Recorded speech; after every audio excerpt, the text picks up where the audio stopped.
നമ്മുടെ ഇന്നത്തെ super tip എന്താണെന്നറിയാമോ? നമ്മുടെ ചായക്ക് സ്വാദ് കൂടാനുള്ള ഒരു കിടിലൻ ടിപ്പാണ്. അപ്പം നമുക്ക് വീഡിയോയിലേക്ക് പോകാം. അപ്പോൾ അതിനായിട്ട് ഞാൻ ഇവിടെ മിക്സിയുടെ ചാറെടുത്ത് വെച്ചിട്ടുണ്ട്. നമുക്കതിലേക്ക് നമ്മുടെ കുറച്ച് ആവശ്യത്തിനുള്ള തേയില ഇട്ട് കൊടുക്കാം. ഞാനിപ്പോൾ ഇവിടെ കുറച്ച് തേയില നമ്മുടെ മിക്സിയുടെ ചാറിലേക്ക് ഇട്ട് കൊടുത്തിട്ടുണ്ട്. നമുക്കിനി ഇതിലേക്ക് ഏലക്ക ഇട്ട് കൊടുക്കാം. ഞാൻ പോട്ട്സ് മാത്രമായിട്ടാണ് എടുത്തിട്ടേക്കുന്നത് കേട്ടോ. ഇഷ്ടമുള്ള ഫ്ലേവർ ആഡ് ചെയ്ത് കൊടുക്കാം കേട്ടോ. സിനമോൺ ഇഷ്ടമാണെങ്കിൽ അത് ആഡ് ചെയ്യാം. പിന്നെ വേറെ ഗ്രാമ്പൂവിൻ്റെ ഫ്ലേവറൊക്കെ ഇഷ്ടപ്പെടുന്നവരാണെന്നുണ്ടെങ്കിൽ അത് ആഡ് ചെയ്യാം. എന്നിട്ട് ഇതൊന്ന് നന്നായിട്ടൊന്ന് നമുക്ക് മിക്സിയിലിട്ടൊന്ന് അടിച്ചെടുക്കാം.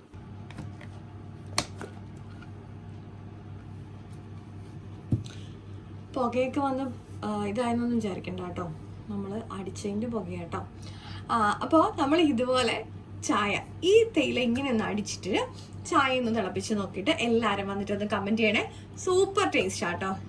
നമ്മളിങ്ങനെ ഒന്ന് ചായ, അത് ഏത് തേയിലപ്പൊടിയാണെന്നുണ്ടെങ്കിലും നമ്മൾ ഇതുപോലെ ഒന്ന് നമുക്കിഷ്ടമുള്ള ഏലക്കയോ അല്ലെങ്കിൽ സിനമോണോ, ഞാൻ പറഞ്ഞ പോലെ നിങ്ങൾക്ക് ഇഷ്ടമുള്ള ഫ്ലേവറുകൾ ചേർക്കാം കേട്ടോ. അതുപോലെ ഒന്ന് അടിച്ചതിന് ശേഷം ഒന്ന് ചായ ഇട്ട് നോക്കണേ. സൂപ്പർ ടേസ്റ്റിൽ നല്ല ഒരു ചായ കുടിക്കാം. അപ്പോൾ നമ്മുടെ ഇന്നത്തെ കുഞ്ഞു ടിപ്പ് എല്ലാവർക്കും ഇഷ്ടപ്പെട്ടിട്ടുണ്ടെങ്കിൽ ലൈക്ക് ചെയ്യാനും ഷെയർ ചെയ്യാനും കമൻറ്റ് ചെയ്യാനും മറക്കല്ലേ. മറ്റൊരു വീഡിയോ കാണും വരെ നന്ദി, നമസ്കാരം.